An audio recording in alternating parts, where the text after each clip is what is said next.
하나님 아버지, 우리를 위하여 이 땅에 오신 예수 그리스도를 찬양합니다.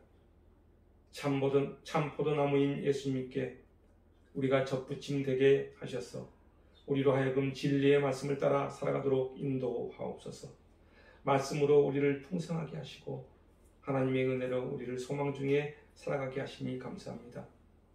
우리가 지난 한 주간 주님의 뜻에 반하는 삶을 살았다면 용서하시고, 농부가 포도나무의 가지를 다듬고 잘라내듯 우리를 다시 다듬고 가지를 쳐서 아름다운 열매를 맺을 수 있도록 살피시고 보호하여 주옵소서.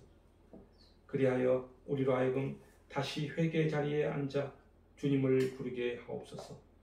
우리가 주님을 떠나서는 아무것도 할 수 없음을 알게 하시고 주님의 은혜 안에서 축복된 삶을 살 수 있도록 은혜의 은혜를 더하여 주옵소서. 주 안에서 진리의 말씀으로 살아갈 수 있도록 우리를 인도하실 줄 믿습니다. 감사하며 예수님의 이름으로 기도드립니다. 아멘.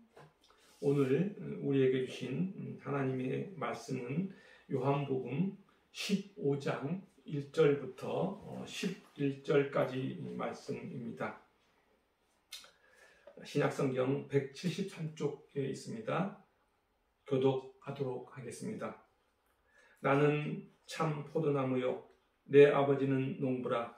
물은 내게 붙어있어 열매를 맺지 않은 가지는 아버지께서 그것을 제거해 버리시고, 물은 열매를 맺는 가지는 더 열매를 맺게 하려 하여 그것을 깨끗하게 하시느니라. 너희는 내가 일러준 말로 이미 깨끗하여 졌으니 내 안에 거하라. 나도 너희 안에 거하리라. 가지가 포도나무에 붙어있지 아니하면 스스로 열매를 맺을 수 없음 같이 너희도 내 안에 있지 아니하면 그러하리라. 나는 포도나무요, 너희는 가지라. 그가 내 안에, 내가 그 안에 거하면 사람이 열매를 많이 맺나니 나를 떠나서는 너희가 아무것도 할 수 없음이라. 사람이 내 안에 거하지 아니하면 가지처럼 밖에 버려져 마르나니 사람들이 그것을 모아다가 불에 던져 사르느니라. 너희가 내 안에 거하고 내 말이 너희 안에 거하면 무엇이든지 원하는 대로 구하라. 그리하면 이루리라. 너희가 열매를 많이 맺으면 내 아버지께서 영광을 받으실 것이요 너희는 내 제자가 되리라. 아버지께서 나를 사랑하신 것 같이 나도 너희를 사랑하였으니 나의 사랑 안에 거하라. 내가 아버지의 계명을 지켜 그의 사랑 안에 거하는 것 같이 너희도 내 계명을 지키면 내 사랑 안에 거하리라. 다 함께 하겠습니다. 내가 이것을 너희에게 이르면 내 기쁨이 너희 안에 있어 너희 기쁨을 충만하게 하려 합니다. 아멘.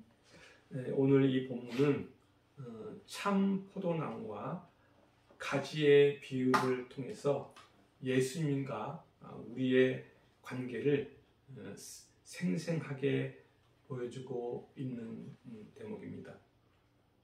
구약 시대부터 이스라엘은 그 하나님의 포도나무 또는 하나님의 포도원으로 종종 비유되었습니다. 그들은 하나님의 포도원이었고 하나님께서 심으신 귀한 포도나무였으며 열매 맺는 무성한 포도나무였습니다. 그런데 오늘 본문을 보면은 예수님께서 자신을 참 포도나무라고 말씀하시고 계십니다. 이스라엘이 아니고 예수님 자신이 참 포도나무라고 주장하는 이 말씀 속에는 어떤 의미가 숨어 있을까? 그것은 이스라엘은 가짜 포도나무이거나 최소한 불완전한 포도나무라는 것을 의미합니다. 이사야서를 보면은 여호와의 포도원인 이스라엘은 열매가 없는 아주 형편없는 포도나무라고 말하고 있습니다. 이사야서 5장 2절 말씀입니다. 땅을 파서 돌을 제하고 극상품 포도나무를 심었도다. 그 중에 망대를 세웠고 또 그 안에 술틀을 팠도다. 좋은 포도 맺기를 바랐더니 들 포도를 맺었다고 말씀하고 있습니다. 이스라엘은 하나님이 기대하는 좋은 포도나무가 아닌 불완전한 포도나무였던 것입니다. 이스라엘 민족은 하나님께서 기뻐하시는 열매를 내지 못하는 형편없는 포도나무, 그 포도나무가 되었다는 것입니다. 그리고 예레미야 선지자는 이스라엘을 야생의 포도나무가 되었다고 한탄하였습니다. 예레미야서 2장 21절 말씀입니다. 내가 너를 순전한 참 종자 곧 귀한 포도나무로 심었거늘 내게 대하여 이방 포도나무에 악한 가지가 되면 어찌 됨이냐. 그리고 또 호세아 선지자도 이스라엘을 파괴적이고 쓸모없는 포도나무가 되었다고 지적하였습니다. 이런 상황에서 예수님께서는 자신을 참 포도나무라고 주장함으로써 가짜 포도나무와의 구별성을 강조하고 있는 것입니다. 오늘 본문 1절을 보면은 나는 참 포도나무요 내 아버지는 농부라고 말씀하십니다. 예수님 자신은 포도나무이고 하나님은 땅을 경작하는 농부라는 것입니다. 다시 말하면 하나님은 소유자인 동시에 관리자라는 것을 의미합니다. 그렇습니다. 하나님은 예수와 연합한 포도나무 가지인 참된 성도들을 축복으로 인도하시지만 그렇지 않은 자들을 심판하시는 분이라는 사실입니다. 농부가 포도나무를 심는 목적은 좋은 포도 열매를 맺게 하여 사람들에게 기쁨과 행복을 주기 위해서입니다. 포도나무는 조경수나 일반적인 제목으로는 사용하기에 형편없는 나무입니다. 포도나무가 좋은 나무가 되는 것은 오로지 좋은 열매를 맺는 것뿐입니다. 그래서 농부는 열심을 다해 포도나무를 심고 가꾸어서 좋은 열매가 맺도록 하는 것입니다. 그러나 포도나무가 열매를 맺지 못할 경우 농부는 그 포도나무를 가차없이 제거해버립니다. 하나님은 이스라엘 백성들을 당신의 포도나무로 가꾸고 키웠지만 그들은 하나님의 기대를 저버리고 열매를 맺지 못했습니다. 오히려 그들은 우상을 숭배하고 형식과 외식에 매달려 하나님이 싫어하는 모습으로 살았던 것입니다.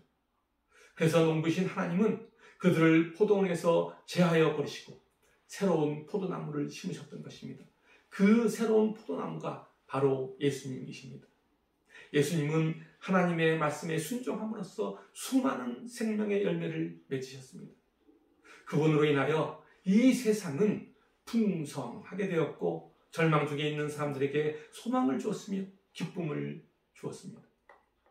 오늘 본문 2절을 보면은 무릇 내게 붙어있어 열매를 맺지 않은 가지는 아버지께서 그것을 제거해 버리신다고 말씀하고 있습니다. 이 말씀이 무슨 말씀일까요?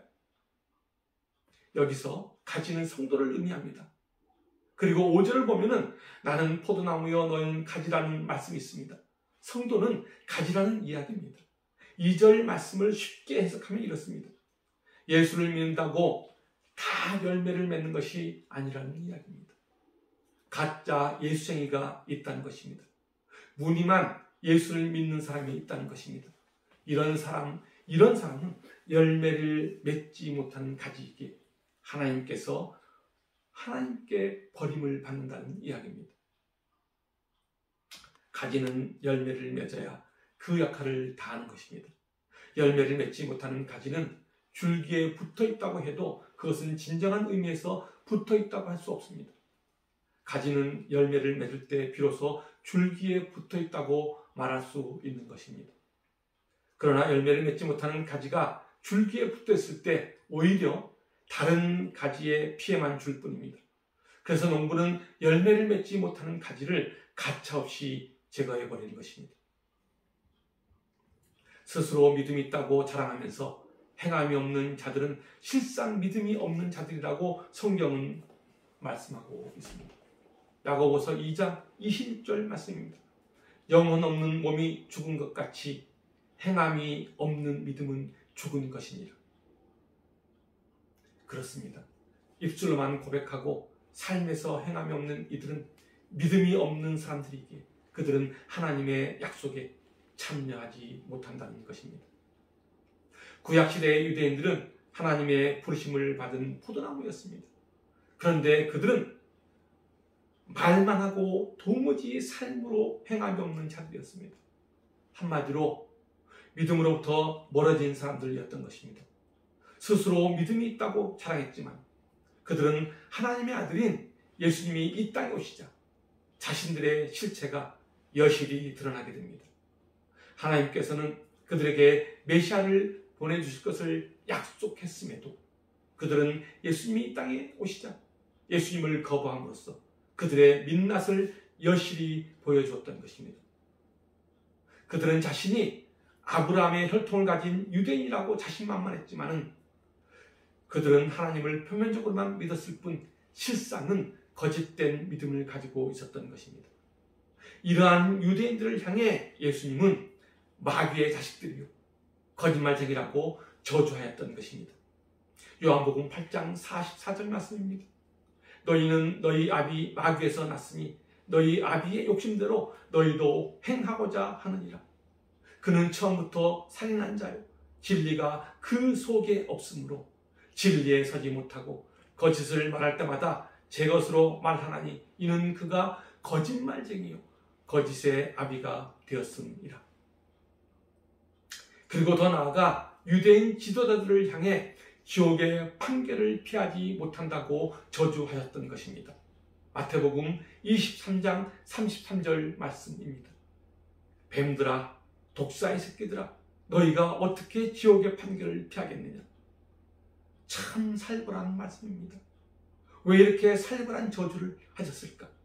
그것은 그들이 누구보다도 막중한 사명을 받은 자들이었기 때문입니다. 그들은 하나님의 사명을 받은 지도자요 선생으로서 그 어떤 사람들보다도 말씀에 충실한 삶을 살아야 했습니다. 그러나 그들은 그러지 못했습니다.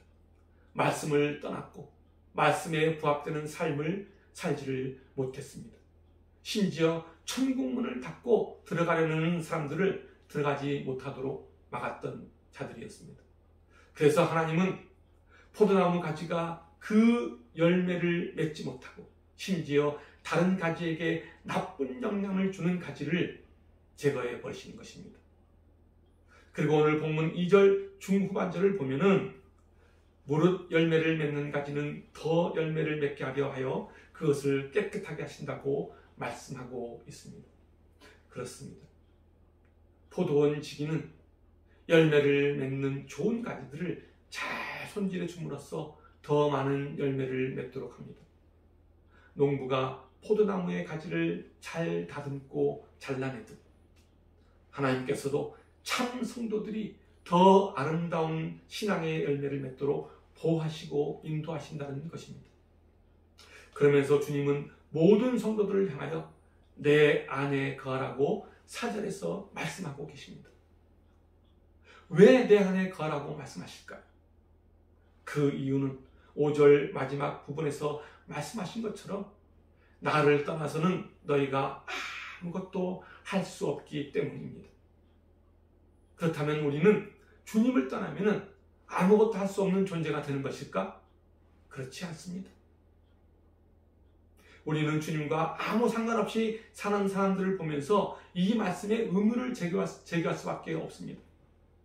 그들은 주님 없이도 먹고 입고 살아가는 데 있어서 아무런 제약이나 불편 없이 살아가고 있는 모습을 봅니다. 어떤 사람들은 보면 심지어 우리들보다도 더 잘 살고 더 풍요롭게 사는 사람들도 있는 것을 볼 수 있습니다. 그럴 때 우리는 믿음의 사람으로서 우리 마음속에 커다란 괴리 현상이 일어나는 것을 경험합니다. 이게 뭐지? 라며 이상한 생각이 들기도 합니다. 그래서 내가 믿음으로 살아가는 것에 대한 회의를 느끼는 성도들도 있습니다. 내가 주님을 믿고 사는 것이 과연 합당한 인생인가라는 의문을 품을 때도 있습니다. 그러나 오늘 본문 5절에 주님을 떠나서 아무것도 할 수 없다는 이 말씀은 인간의 의식주와 관련된 세상 일이 아니라 하나님의 말씀과 뜻을 실천하고 생명과 진리와 사랑의 진정한 열매를 맺을 수 없음을 의미하는 것입니다. 기독교의 대표적인 성직자 성 아우구스티누스는 자신에 져서 신국론에서 이런 말을 남겼습니다. 제가 읽어드리겠습니다.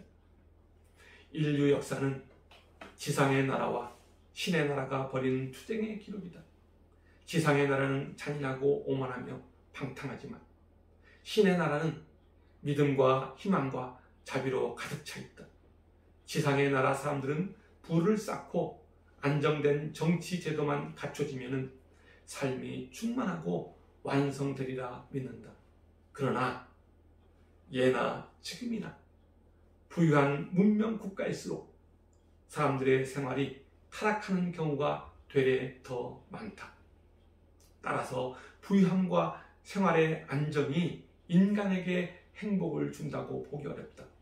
진정한 행복은 신의 나라에서 이루어진다. 여기서 사람들은 오직 신의 은총에 의한 구원만을 바란다. 그 속에서만 진정한 정의와 복된 삶이 보장되기 때문이다. 지상의 나라와 신의 나라의 싸움은 결국 최후 심판의 날, 신의 나라의 승리로 끝을 맺을 것이다. 따라서 우리는 겸한 신앙심으로 신의 은총을 바라는 삶을 살아야 한다. 그렇습니다. 진정한 행복은 신의 나라인 하나님 나라에서 이루어진다는 사실입니다. 그 속에서만 참되고 복된 삶이 보장됩니다. 그러므로 하나님의 은총을 바라는 신실한 믿음으로 삶을 살아야 합니다. 그러나 지상의 나라에서는 타락과 오만과 방탕으로 행복한 그 삶을 더 이상 안겨주지 못할 뿐 아니라 충만한 삶을 살지 못하게 된다고 아우구스티누스는 분명히 말하고 있습니다. 아우구스티누스가 이야기하는 지상의 나라는 우리가 살아가는 이 세상의 삶을 이야기하는 것입니다. 즉 하나님 없이 살아가는 세상 사람들의 삶을 의미합니다. 하나님 없이 살아가는 지상의 나라는 방탕과 오만에 휩싸여 자신의 자랑거리를 만들기 급급합니다. 그래서 그들은 더욱더 모으고 더욱더 세우려 하고 자신을 높이며 드러내려고 안달합니다. 그 결과 부유함과 안정된 생활을 하는 것처럼 보이기도 합니다. 적어도 겉으로는 그렇게 보입니다. 그러나 그 사람들의 내면에는 불안과 두려움이 끊임없이 밀려와 자신을 벼랑으로 내모읍니다. 그래서 행복한 것 같은데 결코 행복하지 않습니다. 부유하고 잘 사는 것처럼 보이지만은 속을 더 깊이 들여다보면 한없이 공허한 마음이 있을 뿐입니다. 그래서 전도서 5장에서는 재물과 부유함과 존귀함도 모두 헛되다고 말씀하고 있는 것입니다. 전도서 5장 10절부터 12절 말씀입니다.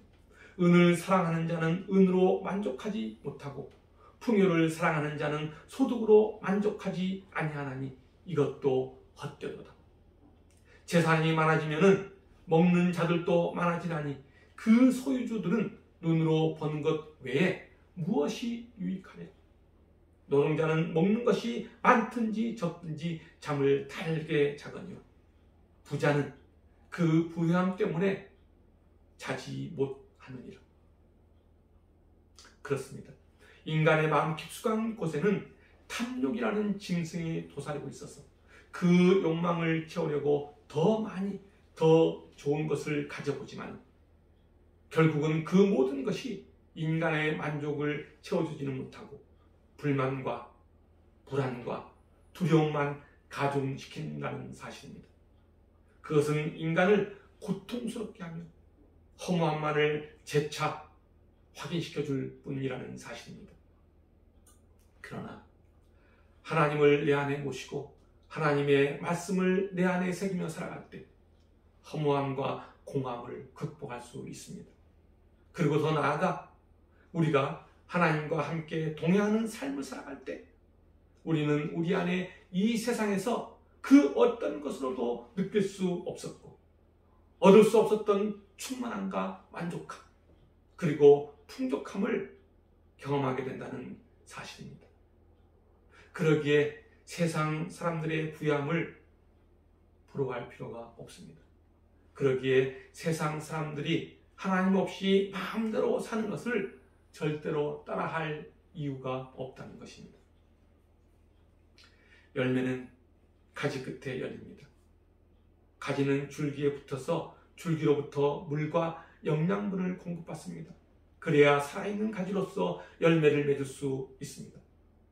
우리 주님은 포도나무 줄기입니다.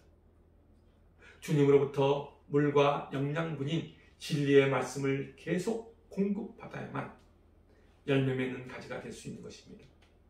그래서 디모데전서 6장은 이렇게 말씀하고 있습니다. 디모데전서 6장 17절부터 19절 말씀입니다.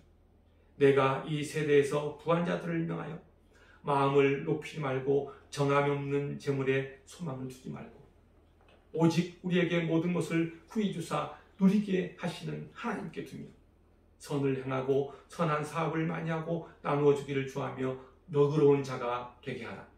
이것이 장래에 자기를 위하여 좋은 터를 쌓아 참된 생명을 취하는 것이니라. 그렇습니다. 주님은 우리에게 넉넉하게 그리고 후하게 모든 것을 주시는 분이십니다. 우리가 우리의 소망을 주님께 둘 때 우리는 주님이 주시는 참된 생명으로 넉넉한 미래의 소망으로 살아갈 수 있는 것입니다. 오늘 본문 7절과 8절은 예수 그리스도와 연합하여 살아가는 자들에게 주어지는 놀라운 축복에 대하여 말씀하고 있습니다.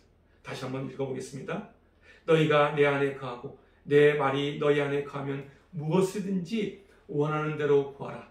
그리하면 이루어지리라. 너희가 열매를 많이 맺으면 내 아버지께서 영광을 받으실 것이요 너희는 내 제자가 되리라. 주 안에 거하면 주님은 우리가 원하는 대로 이루어 주신다는 이야기입니다. 이 말씀은 말씀 안에서 사는 자들이 갖게 될 기도의 능력에 대한 약속입니다. 주님을 신뢰하고 주님 안에서 온전한 말씀으로 살아가는 자들에게 주어지는 약속이라고 할 수 있습니다. 성경에는 이와 같은 기도 응답에 대한 약속이 여러 곳에서 등장하는 것을 볼 수 있습니다. 요한복음 14장 4절을 보면은 내 이름으로 무엇이든지 내게 구하면 내게 행하리라고 말씀하고 있습니다. 그리고 누가복음 11장 9절에서는 내가 또 너희에게 이르노니 구하라. 그러면 너희에게 주실 것이요 찾으라. 그러면 찾아낼 것이요 문을 두드리라. 그러면 너희에게 열릴 것이니 라고 말씀하십니다. 그러나 어떤 성도들은 이러한 말씀에 의문을 가지고 있는 분이 있습니다.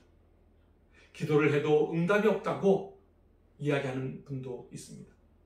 그 이유는 두 가지로 정리할 수 있습니다.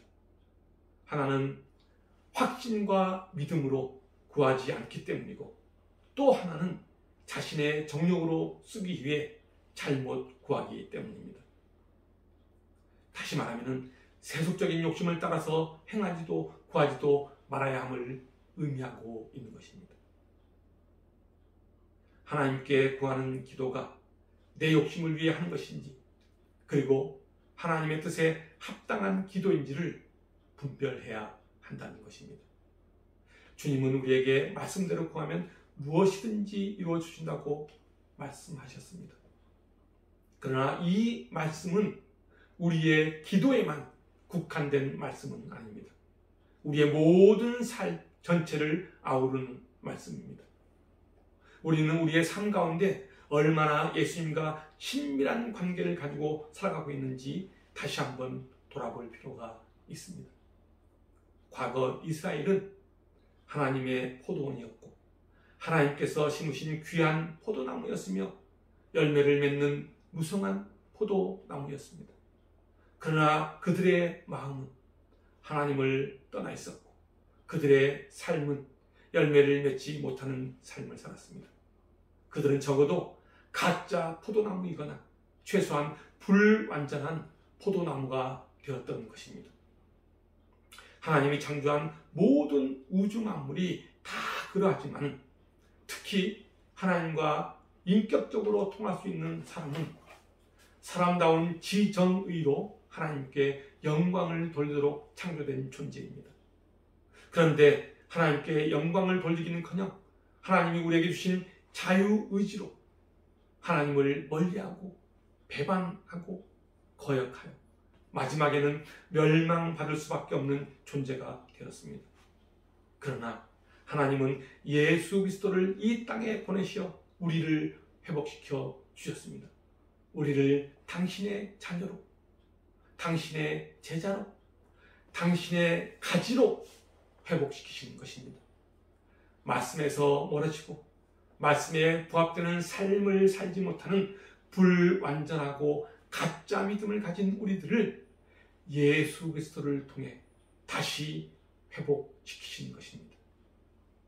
참 포도나무인 예수 그리스도를 우리에게 보내서 다시 열매를 맺도록 하신 것입니다.